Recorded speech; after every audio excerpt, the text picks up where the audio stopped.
Let's get ready with me for Vatpournima. अरे हे नेहमी माझ्या बरोबर का होतं मला अजिबात कळत नाही. कारण मी हे डिसाईड केलेलं की माझी कुक येईल, माझं सगळं जेवण बनवेन आणि मी मस्त get ready with me film करीन.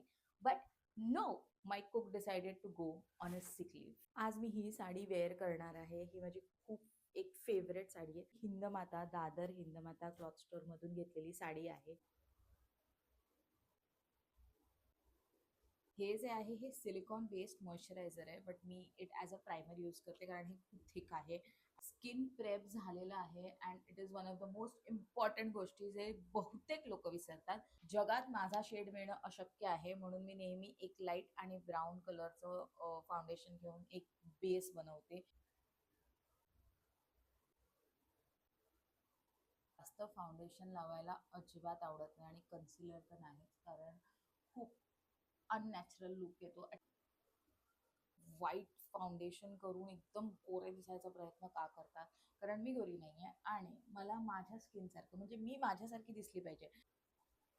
बेस जो आहे तो खूप सुंदर झालेला आहे. पॅकचा पॅलेट मी वापरते आणि एक अँग्युलर ब्रश आणि एक स्पूली.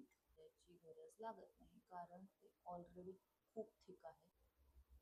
2 ब्लशेस शिवाय ना मी जगू शकत नाही. एक ब्लश आहे, मी सगळे लिंक्स मेन्शन करेन. अँड हा आहे के ब्युटीचा ब्रश. हे एवढंच पाहिजे तुम्हाला ब्लशमध्ये, अजून काही नको जर का तुम्ही माझ्या टोनचे असाल. ब्लशला नेहमी हातानेच ब्लेंड करावं.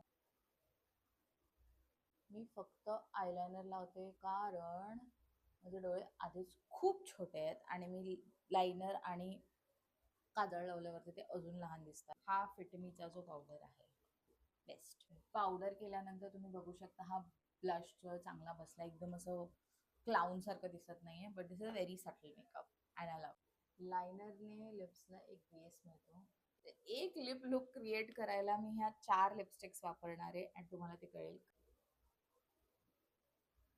इज दिस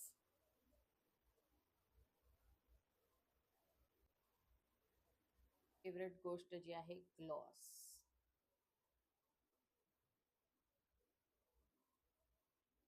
तर हा आहे माझा फायनल लुक, तुम्ही बघू शकता.